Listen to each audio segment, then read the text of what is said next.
Hey everybody, it's Mom of Two, Wife of One, and it's Thursday, so you all know what that means. It's time for a review and a recap of Married at First Sight. This is season 13, episode 9. So, one thing I want to say before I go into last night's episode is that a couple things. One, I think this show is still very entertaining.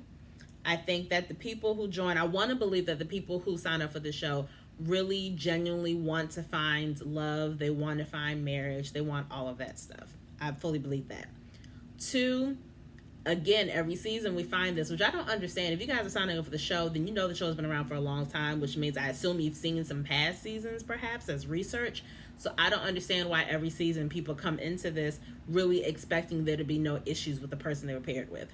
Really expecting the relationship to be completely perfect. This is the perfect person for me. We're immediately going to have sparks and it's going to be fireworks and it's going to be amazing and blah, blah, blah. Nothing is ever that easy. Even if you've known somebody for a long time and dated them for years and then gotten married, there's still issues, even if you have that story with them. So I don't understand how they still come into this really thinking that. And three, even some of the people who decide to get a divorce, just because you're on the show and the marriage doesn't work out doesn't mean life is over for you. For those of you who, and I don't really keep up with a lot of the former people, but I just like hear stuff every once in a while, look up and like, oh, I wonder what they're doing. A lot of these people who've been on the show have gone on to find love someplace else and gotten remarried and had kids. And I don't believe that anything is a waste of time. I think if nothing else, being on this show forces people to put a mirror up to themselves, and it forces them to understand how they are in relationships, how they are when it comes to communicating, how it is when it comes to commitment, when it comes to taking a chance. So all of them get something out of it. Even if they don't get a husband or a wife, and they say get an ex-husband or ex-wife, they still learn enough about themselves to prepare them and propel them to go into their next relationship. So if nothing else, I would say that makes it worth it. So last night's episode was called Could This Be Love? And it chronicled the days 16, 17, and 18 of their marriage. So as you can see, they haven't even been married 3 weeks yet. We are 9 weeks into this thing, but they haven't even been married 2 weeks yet. 3 weeks. So it's really fascinating. It's sometimes I really have to jolt myself to remind myself of that. Like, oh, of course they haven't said I love you. Of course they haven't had sex. Of course they haven't done this. It's only been less than 3 weeks. But I digress. We're going to start with Bao and Johnny like we normally do. Johnny, I'm still not a fan of Johnny, and I loved Johnny. Y'all know, if y'all saw my past episodes, Johnny was my boy. I really liked him, I still really like Bao. And I don't want to say I just like Johnny as a person. Just don't like him as a husband. Don't like him in this scenario. It's just like, he just bothers me. So they sit down, they make their first dinner together, and they're sitting down to eat. And she asks him, okay, how are you feeling today? I love that she asked him that question because she understands that he's struggling. And so I like that she is taking it day by day and genuinely wants to know, okay, what kind of space are you in today? How are you actually feeling, right? It turned from that to her, actually before that, when she asked him how he's feeling, he said he was scared because he didn't expect some of these hard things or hard conversations or some of like them not clicking. He didn't expect that to happen so fast. And I thought that was kind of weird. Like, again, he expected everything to just be smooth sailing. In his mind, I'm going to sign up for this experiment. They're going to find me the person who's absolutely perfect for me, who checks off all my boxes. And we'll get back to that in a minute because a couple of the men mentioned these boxes that need to be checked. Strangely, none of the women did. That's telling as well, but, we're going to go there. But he, is so focused on her being this great, wonderful person that if anything happens that knocks him off kilter or that makes him frown a little bit, he immediately thinks of it as a red flag, when some red flags are actually pink, they're not really red, and some of them are red in your mind, and it's not really a big deal. And maybe I shouldn't even say that because I'm not him, so I can't say what's important or what's not important, I guess. But I do think that he's purposely looking for things to be upset about. He's looking for a reason to run. Hence why he's had 100 first dates and no real commitment in a really long time, because it's so easy for him to just step away that I think he looks for reasons to do that. So even though in his mind, yes, I want to be married, I want to be committed, I want to make this work, I feel like even leading up to the wedding, he still had one foot out the door. I think he wanted to get married just to have somebody dote on him and love on him and all of that stuff. But you don't have to get married to have that. And I just really don't think he was ready to be married at all. And he also said, I didn't realize marriage would be this hard. And no one does. No one ever thinks it's going to be as hard as it is. It's worth it depending on who you're married to, but no one ever thinks it's going to be that hard. And she told him that, I see sometimes in your eyes, I can tell when you look defeated or when you look kind of deflated. Like I can tell when things are really taking a toll on you. And I think sometimes, I told you from the beginning that I'm 100% in this. And sometimes I think you are and sometimes I think you're not. Now, she's being open and honest with him. And that's one thing I've always liked about the two of them is that they've always been very good at communicating, at saying exactly how they feel, at really listening to each other. And so this conversation was going like every other conversation they've ever had. But for some reason, he didn't like her saying those things. Because in his mind, you don't know me well enough to think you know what's going on in my mind. And that's when I got pissed because he got an attitude. And she picked up on it, but I like that even with the attitude, like they didn't raise their voices. There was no throwing, no slamming things, whatever. It was none of that. It was just like, do you think you know everything about me? You don't know everything about me, so I don't know why you think you can, say that because you don't know this. If you want to know how I'm feeling, just ask me. And I wanted to be like, okay, one, she did ask you. That's how this whole conversation started. Duh.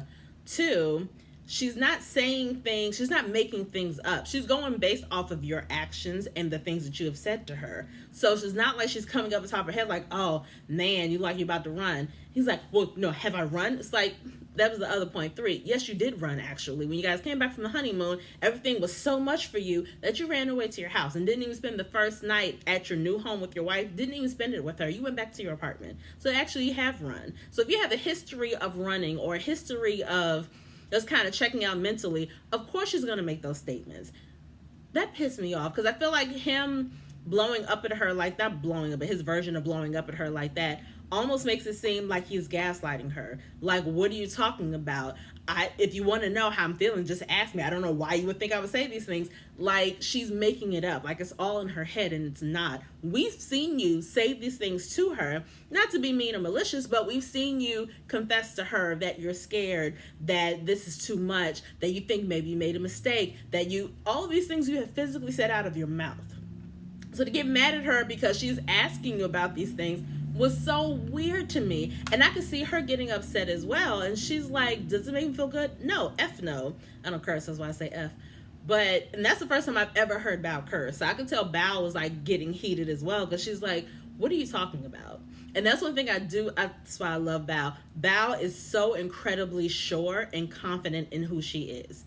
And I'm glad that they paired him with somebody like that, because had they paired him with someone who wasn't that confident, who was a little unsure, who constantly pointed the finger at herself, like that person could potentially be broken right now because of the way he's acting. So I'm glad they paired him with somebody who I hope won't be permanently damaged by some of the things that he said and done to her. It's not like he's abused her or anything like that, but who wants to be in a relationship and who wants to fight for a relationship when the person is constantly looking for things to nitpick about you? That's not encouraging for you. Who wants to stick around for that, right?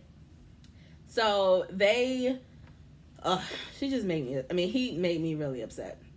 And it turned into an argument, and so one of my assumptions, I thought that he was getting prickly about the whole thing and getting mad at her, not because he really believed the things he was accusing her of.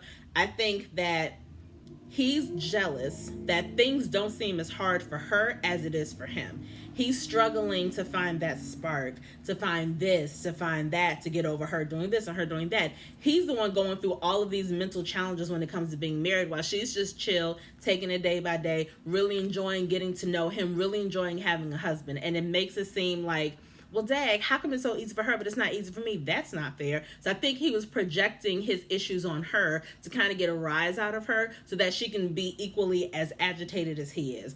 And that sounds like a really immature thing to do, but unfortunately, I'm sure we all know people who are that immature, who want us to be as miserable as they are, who want us to worry as much as they do. That's how some people are, unfortunately. And again, I like Johnny in the beginning, but the more I'm getting to know about Johnny, not a big fan. And I could clearly see him doing that. It's like, yeah, not impressed at all. And I said that he saw that there were a lot of red flags, but most of them are in his head, at least from what I can tell. I feel like he's making a big deal out of a lot of stuff. And then all the couples were encouraged to have, well, couples did a couple things. So they were all given a list of intimacy questions, and then they were all encouraged to have a date night. So I'm going to get to the intimacy questions in a minute. But when it came to the date night, Johnny arranged for them to have an art class because if you remember from the first episode, maybe the second episode, they talked about how they knew each other in college, how she had texted him like, oh, there's this art thing I want to go to. And he's like, oh, that sounds fine. She's like, yeah, I need somebody to go with me. He's like, oh, I'll come with you. And then he ghosted her.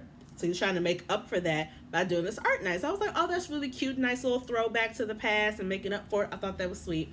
But then while they're painting, I guess she was getting frustrated because the picture wasn't coming out the way she wanted it to, or her colors weren't coming out the way she wanted it to. Now, the way it's edited and shot, it makes it seem like she just made a couple comments here or there, so we don't really know the full scope of her agitation. We don't know the full scope of, her getting flustered. All we see is her going, oh, I'm gonna get this right. Oh.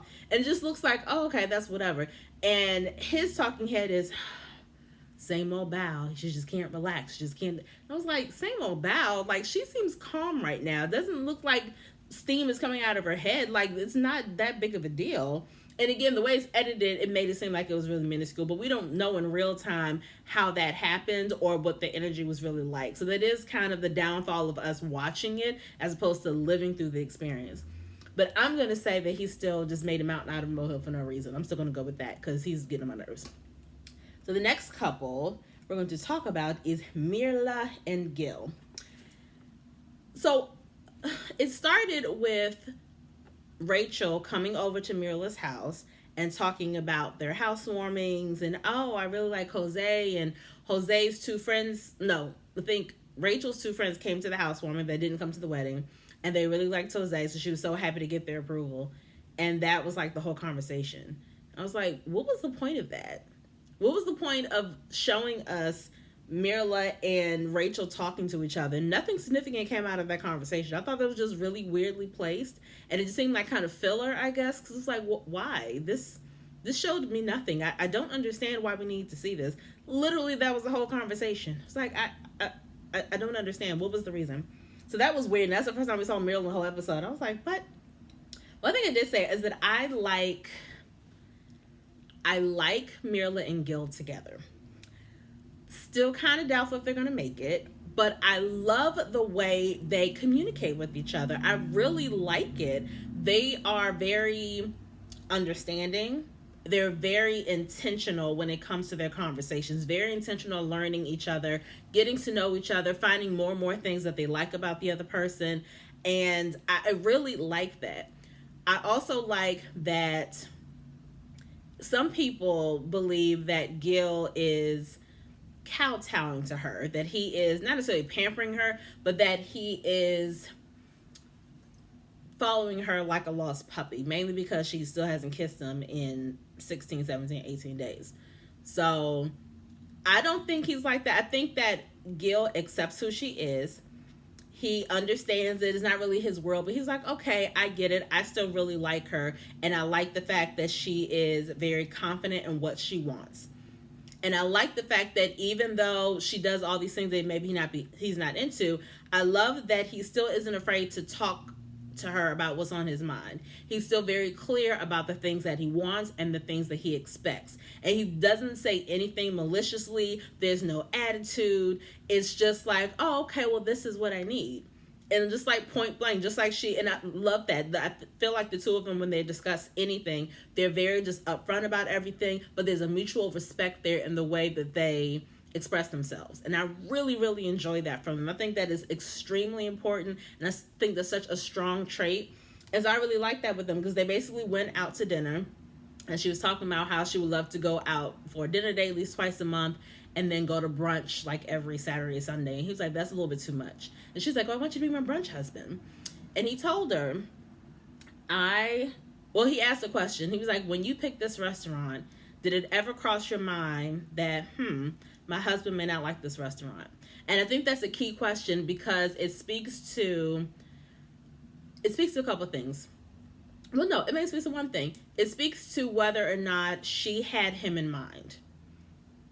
Like, that's really it. And when you become married, that is one of the biggest adjustments, at least for me. I'll just speak for me. Mom to wife for one. This girl right here. Married for 8 years. Been with my husband now for 18 years. But that was a huge adjustment for me, is having to consider the other person. Not just thinking, oh, I want to do this, so I'm going to go do that. Or, oh, I'm hungry. Let me go to this restaurant right here, get some takeout. It's about thinking about him, having him in mind. And I didn't realize that until I would come home with my food and be like, well, how come you didn't get anything for me? And I'm used to not getting anything for anybody else. So now having him in my mind, it's like, okay, when I order something, I always get him something too. If I go out to dinner with a girlfriend, I'll always order a to-go dinner for my husband. You know, it's little small things like that, but it lets him know that, oh, I'm on my wife's mind. And he does the same thing. If anybody orders food for him wherever, he always orders something extra to make sure I have something to eat. It's just a matter of considering each other. And I thought that obviously Gill was completely in the right in asking for that. But he was like, I just want you. He's like, I want to feel wanted. I want to know that you actually want me, Gill, not you just want a husband and you just want what I represent. I want to know that you want me for who I am and for what I am. And he said it very clearly and very plainly. And he was like, and if you actually want me, prove it. Like, basically challenged her. Show me that I'm the one that you want. Not that you're just happy to have a husband to go to brunch with. Show me that you actually want me. And, you know, that's kind of how it ended on them. And I really, again, I love the way they talk to each other. And hopefully she rises up to the challenge. I think she actually does like Gill. Even though, again, they haven't kissed in 16, 17, 18 days, which I do think is a really long time. But he's like, oh no, but the intimacy has gotten stronger. You know, I can touch her shoulder now. And it's like, okay, sure. But again, we're not going to go there because that's not really the purpose of last night's episode. But I like them together. I hope that she will give him something. Not give him some, but at least make more of an effort to let him know that you are important to me. I care about you. That's my hope for them. But I really do like him. And it was funny because my mother texted me last night and said all the men suck this season. I was like, except for Gill. Gill hasn't done anything yet that has made me dislike him. I really like Gill. Jose, we already talked about. He's on my list. We're going to get to Michaela and Zach. Zach is on my list too. Okay, so here's the thing. Michaela definitely did some stuff that was wrong. Her reaction was an overreaction. She said some things maybe that weren't too nice. I get all of that. However, Michaela had a come to Jesus moment.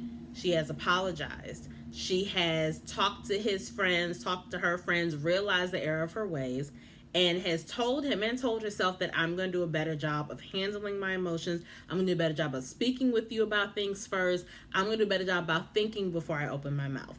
She said all of this to him. And I feel like he is so dismissive of all that because he keeps repeating.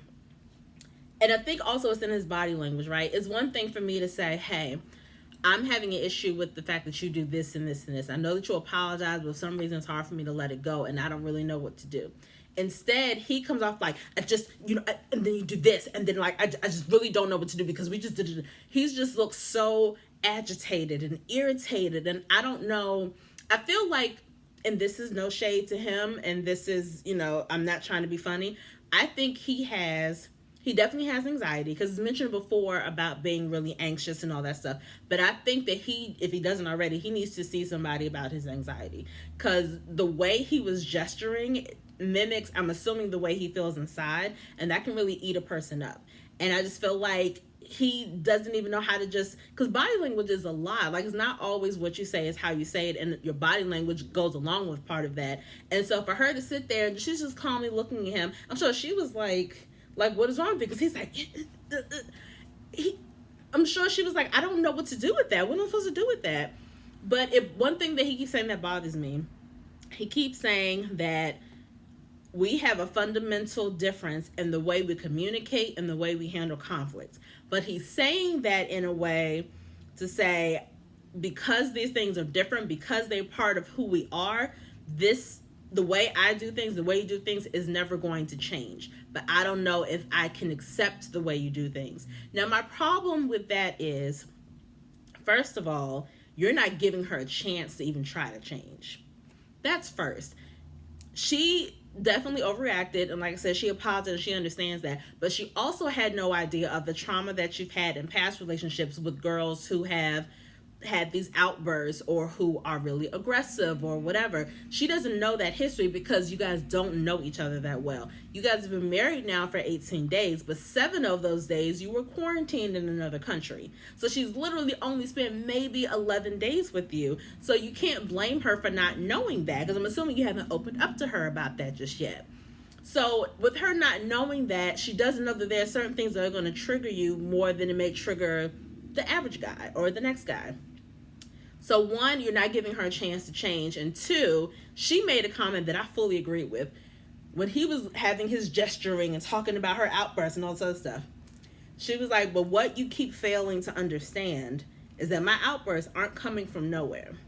It's not like you walk through the door and I immediately start yelling and cursing at you. It's like, that's never happened. What's happening is those outbursts are coming as a result of something that you've done. You keep ignoring the cause of those outbursts. Now, mind you, she admitted the way I'm reacting is definitely over the top and I shouldn't do that. However, you're doing something that you're not owning up to that is causing me to be angry with you and causing my anger to come out in this way.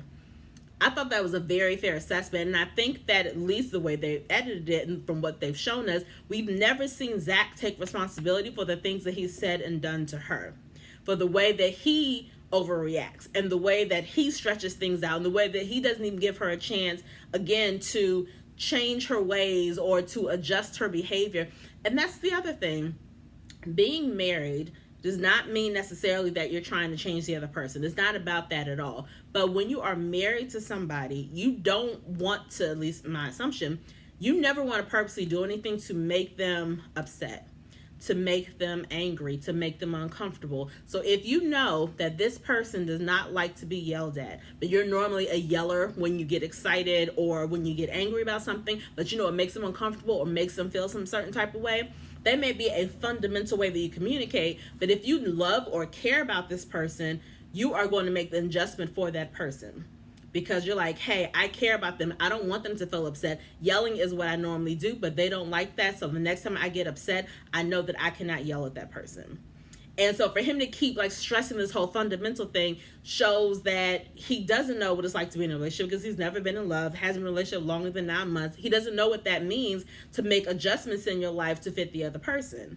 And so now that I'm saying that out loud, it's like, oh, you don't know what that means. Okay, so you don't understand. But maybe this conversation needs to have with his parents. His parents have been married for a really long time. Maybe he needs to talk to them about some sacrifices that they've made for each other, some adjustments that they've made for each other. Maybe that's what they both need, is to not only talk to an expert, but at least for him to talk to his parents, talk to a couple that's been married for longer than 18 days. Because talking to these other husbands, they don't know what the heck they're doing either, truthfully. So maybe he should talk to his parents and say, hey, we're having this particular issue. I don't really know what to do because she does this and I do this and we're not going to change. And I'm sure his mother would be like, well, baby, you're already setting yourself up for failure then, if you're already telling yourself you're not going to change. And have you even asked her to change? Because I feel like a lot of the stuff that he has figured out in his head is still in his head. I don't think he's communicated everything to her. So he bothered me with that last night.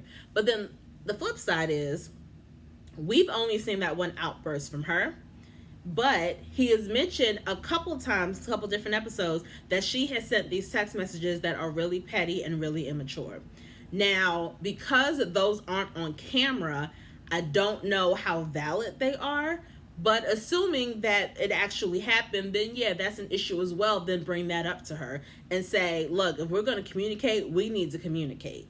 Sending those kind of text messages, and that's the thing, when he brings up the text messages, he's bringing them up when he's talking to his friend or when he's doing the little talking head interview to us. He's never brought it up to her on camera. So maybe if he didn't confronted her about it, then maybe we can kind of see her reaction and they can have a like actual genuine conversation about it. But we haven't seen that. So that makes me question whether or not these text messages actually exist. And I don't want to call Zach a liar because I don't know the dude. I don't know the brother. He's fine, but I don't know him. But, you know, we just don't know because we're not a part of this freaking show. We don't know these daggone people in real life. I'm making guesses. So my very ignorant assumption is that he's making up these text messages to make her look worse than she actually is. There, I said it. Sue me. Don't care. Fight me.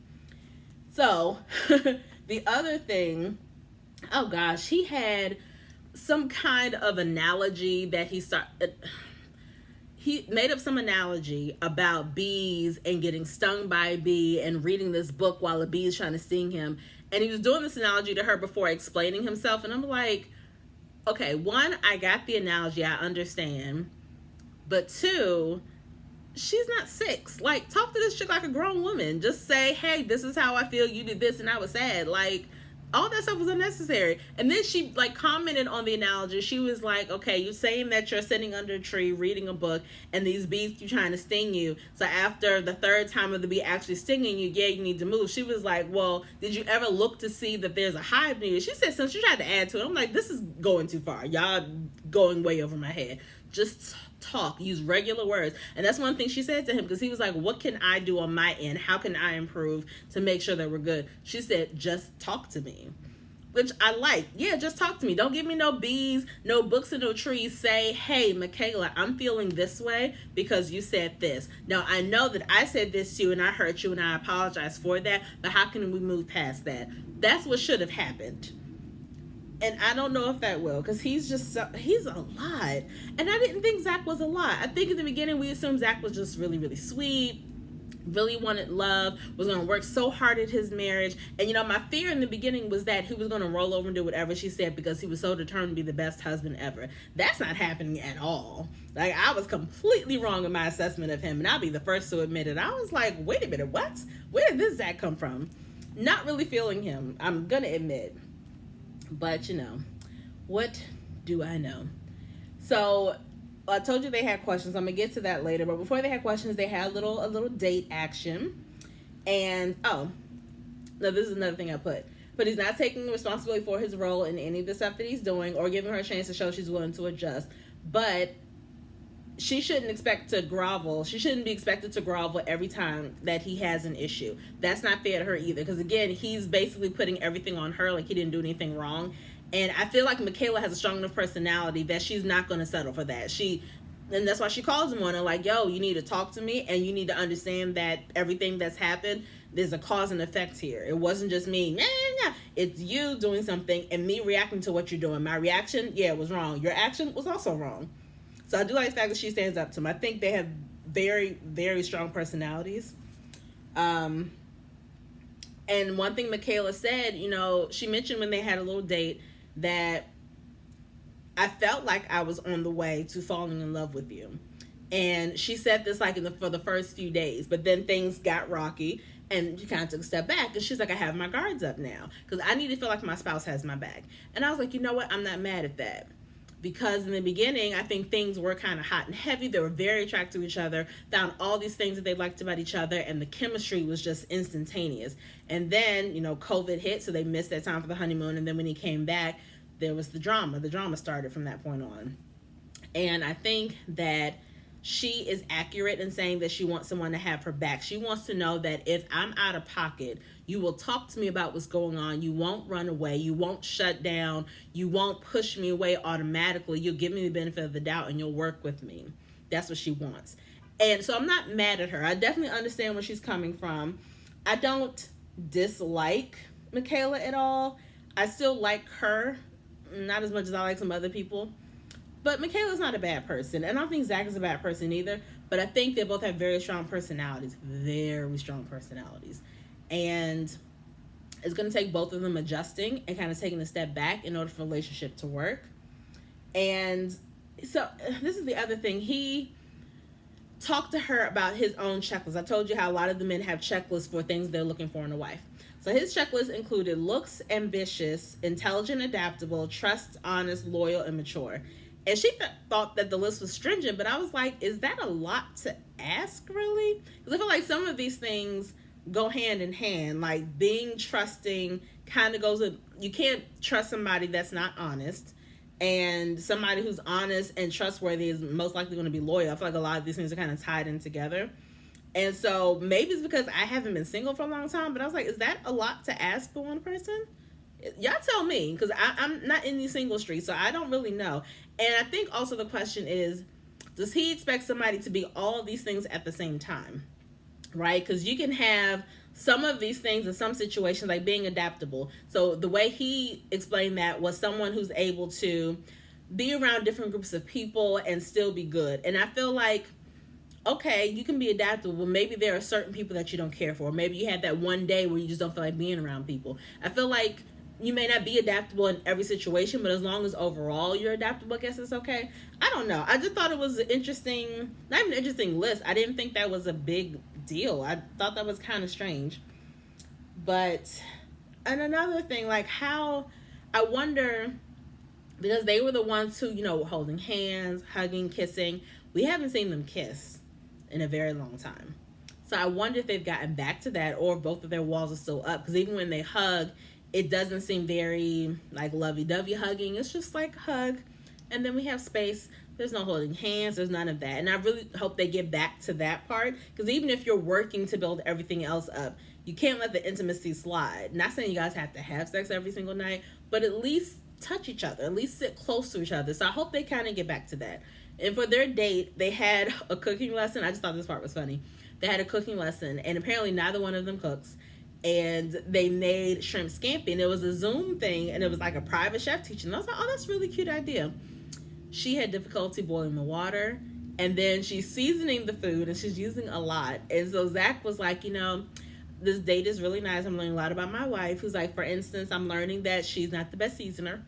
And I just thought that was a really cute moment, and it was funny, and they were able to joke about it. I was like, oh, look at them. And it felt like, okay, we're getting back to that good place. But of course, the preview show us that that's not going to last very long. Brett and Ryan. I like Brett. I think Brett is extremely level-headed, and I think that she definitely leads with her head and not with her heart, while I think Ryan is the opposite, and Ryan leads with his heart and not his head. Not saying that Ryan's dumb or anything like that, but I think that Ryan is kind of like Johnny, where he's expecting boom, boom, fireworks. Oh my gosh, I love you. We're going to have sex. Let's do this. Like, he's expecting everything all at once. I'm just going to be madly in love with this woman, and it's going to be great. It hasn't happened for him. He's like, it's happening slower than I'm used to. And it's like, again, it's been less than 3 weeks, my guy. And you still getting to know this person, and you both admitted on the wedding day that neither of you are each other's type. So it is going to take some time. And I think that the fact that because the sister joked, like, you fall in love with somebody like in a day. And I think that's the difference between falling in love and growing in love with somebody. And I think this process allows you to take your time and to actually grow in love with the person, to look at the things that you like about them, to figure out why you were matched with this person, to figure out what parts of your life they can fulfill, what parts of their life you can fulfill. It makes you kind of take a step back and really study this relationship and really, embrace all of it, the good, the bad, the ugly, and the pretty. And I hope that he's willing to do that. They played this cute little game of Jenga, and I thought this line was funny too. Whenever he pulled a piece from the bottom and put it up top successfully, she had the stack of cards. She's like, you can pick a card. She's like, on these cards are written all the things that I like about you. And it was a thick stack of cards. And he's like, oh, okay, come on, Jose. And I love the fact that Ryan joked about it, because Jose is, one of the other grooms. But my question was, why is Jose the benchmark for romance? Like, why? Because Jose gets on my nerves. We're going to get to him in a minute. But I thought that was sweet. And she's like, I'm really hoping for intimacy. The girl, I really like this guy. So the fact that she did that game, I thought it was really cute. But then one thing she said later was like, I don't know how he feels about me. I don't know what he likes about me. I don't even know if he likes me. But I guess Ryan isn't forthright with his feelings. And so I see how that's frustrating. Because it's like, who wants to put themselves out there if the person isn't doing the same? And she mentioned that to him. She said, well, we can talk about it now. When they had the questions that the experts sent them, the questions are all about love, right? So it's all about, have you ever been in love? How did you know you were in love? Are you falling in love now? What will it take for you to fall in love? And she said to fall in love, she needs to feel like she's not there by herself. She needs to feel like he is just as invested as she is. That's going to help her a long way in falling in love. And he just said, we're not there yet, emotionally or physically. And he admitted that he's waiting to feel things, waiting to feel those special feelings that he hasn't felt yet. And I'm sure that would be disheartening for her. And one thing I like is that they had a whole get together with everybody. All 5 couples met at Jose's house and had a barbecue. Normally, when they all get together, the wives normally go into one room and the husbands go into another room. What I loved about this is that they had 3 different groups. They had one group of all guys, one of all girls, and then in one of the rooms they had Jose and Brett and Gill and Mirla. I was like, oh, this is really cool. You don't get to see that happen that often, where you have the mixture of the grooms and the wives, and not just like 2 steady couples, because obviously Brett and Jose aren't married. So I was like, oh, that's really good, because she's talking about Ryan, and she's talking about how she doesn't really get from him what she needs, and she doesn't know how he feels about her. And Gil was straight up with her. He was like, look, you need to, the things you just said to us about what you need from him, you need to say those exact same things to him, because that's not fair to you, just kind of waiting around wondering what he thinks. You're not a mind reader. And I love that she got the chance to be around them so that she could get that male perspective. I thought that was very key, and we don't often see that kind of combination of the people, so I really enjoyed seeing that. That made me really happy. Rachel and Jose, they did goat yoga with baby goats. Like, I don't do animals. Dogs, love them. Every other animal, I don't ever have to see. Like, I'm not an animal person, so I thought that was kind of nasty, but whatever. Neither here nor there. So, like I said, they had a barbecue at his house, and their little date night thing that they did is that they made these coasters, but they used Scrabble pieces and like wrote out little messages. And so she was talking to him, and she was like, one of the things you said to me that kind of made me go, made me a little concerned. I guess he was in a relationship with a woman. Oh, this is an interesting thing. He was in a relationship with a woman for 4 years. And because the question was, have you ever been in love? He's like, I thought I was, but I don't think so. I was in a relationship with a woman for 4 years, never said I love you to her. And it didn't work out because I couldn't get past the fact that she had kids. And I'm like, okay, 4 years. The kids have been there the whole time. So how did it take you 4 years to realize you wouldn't get past that? And if you were in her life for 4 years, some of that means you were in these kids' lives for that long as well. Do they remember you? Do they know you? Were you around them like that? Like, and that'd be I used to be a foreign reporter, so those would be my kind of questions. Like, okay, so how old are those children now? Do you still have a relationship with them? Do they ask about you? Are they still going to be part of your life while I'm in your life? I need to know all these things. But also, how are you with somebody that long, with kids the whole time?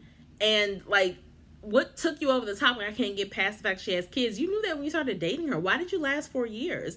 And then how you was in my 4 years and you don't love them or you're not in love with them? That was the other thing. So she was kind of concerned about that. And she was like, well, what if I'm with him all this time and he never says I love you? Spoiler alert, they do say I love you to each other before the episode is over. This is great. Yay, we love each other. Oh, super. And he also said, she also said, that kind of gave me a little like, this is a little messed up. She's like, is there anything that I've said before that you've kind of been like, that's kind of weird? When they were on their honeymoon, they played a game of Never Have I Ever with the other couples. And the question was, never have I ever cheated? And she took like a little sip. He's like, yeah. She's like, so tell me about the infidelity. She was like, well, I was in a relationship for 8 years. This happened in year 2 of the relationship. I went out for a girls' night. I saw somebody from my past. I had been doing a lot of drinking, and it happened. And then, of course, I had to come home and tell him. He forgave me, and we got past it, and we were together for another 6 years. So Jose was like, okay. And he basically was like, my wife ever cheated on me. I'm not getting past that. Like, it's over. That's just it.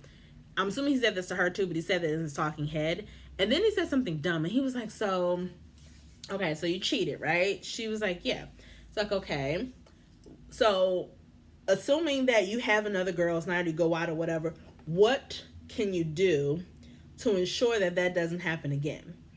And I wanted to be like, were you not listening to the story? She didn't say girls' night is what caused her to cheat. She said while on girls' night, she ran into somebody from her past. That's what she said. So don't make it seem like girls' night is a culprit. I was like, you basically just heard what you wanted to hear. That's kind of strange.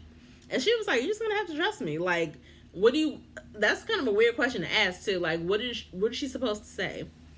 So I feel like that's something that's going to come up again, but it seems like a really weird thing to bring up. It's like, that happened, okay, and she was very honest about it, and it was like, I felt bad, but it did happen, and that's it.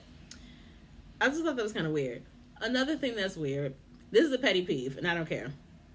I hate how Jose hugs people around their neck. It bothers me to no end. And I don't mean like a brother hug, like, oh, one hand around the neck, one hand around the waist. He puts both arms around the neck of all the men and the women and his wife. Why are you hugging people like that? Is it because they're on the shorter side and he feels like he has to do that to like reach them?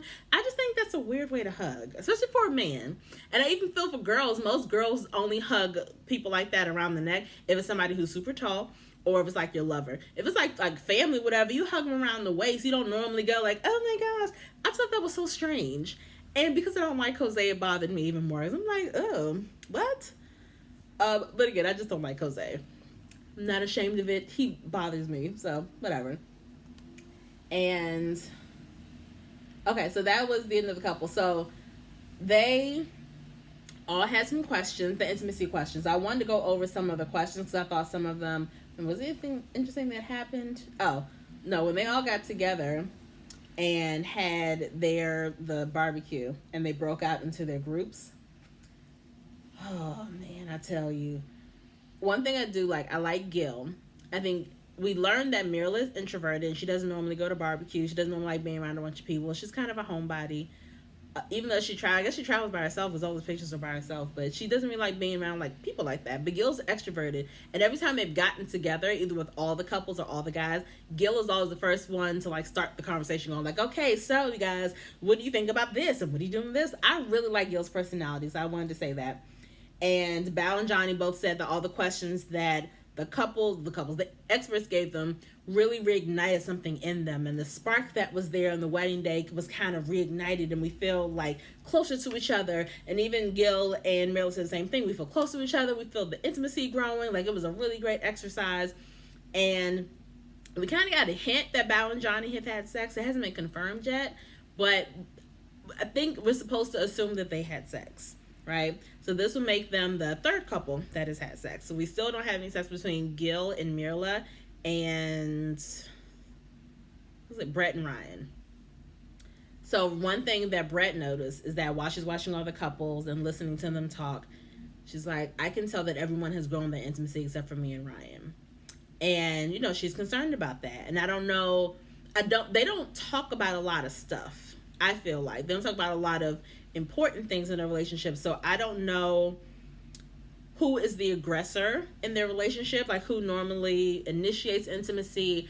We don't see them kiss hardly. Like, occasionally we see them kiss, and occasionally if they're sitting beside each other, they may hold hands, or somebody has their hand on somebody's knee. So they're definitely comfortable being around each other, but I don't think it's gone past any of that at all. And again, intimacy is not just touch. You know, it has to do with the kind of conversations that you have, and we haven't really seen evidence that they've had those kind of conversations. So I don't really know what's going on with them, and Brett doesn't either, and that's what's making her the most frustrated, I think.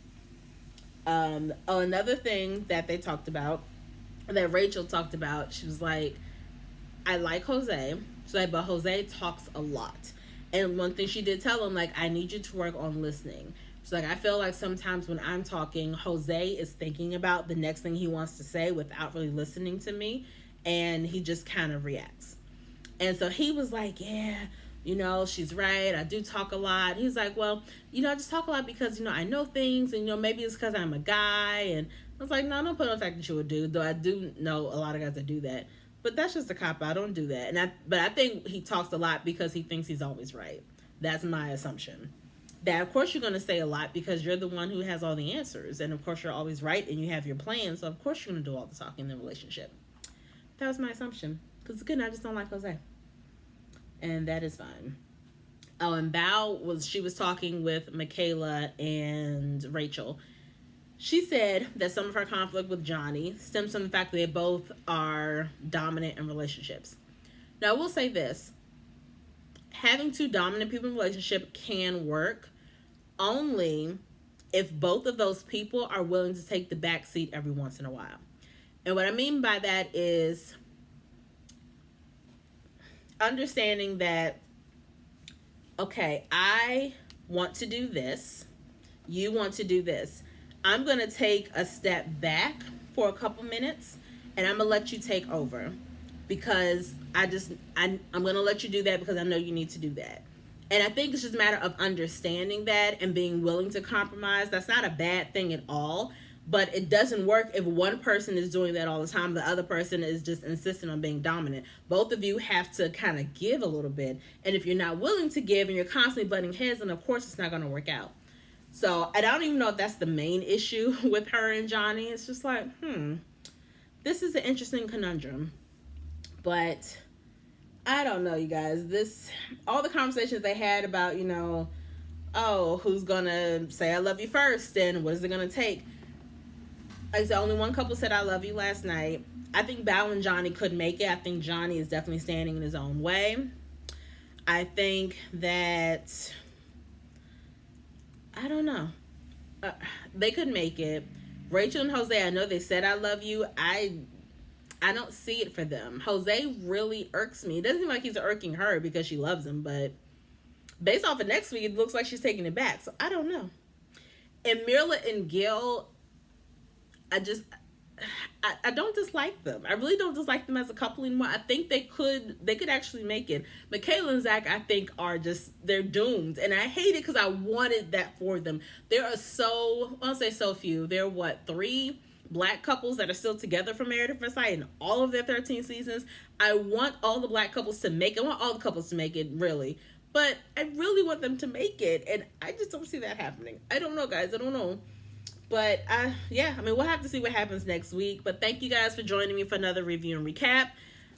Leave comments below. Did I miss anything that you wanted to discuss? Do you have different predictions for the people? Did anybody piss you off last night? Who pissed you off in this episode? Really, tell me for real. Who did you not like so I can agree or disagree with you? Make sure you comment, click the notification bell, like, share, subscribe, do all those things. And I will see you guys next week. Peace.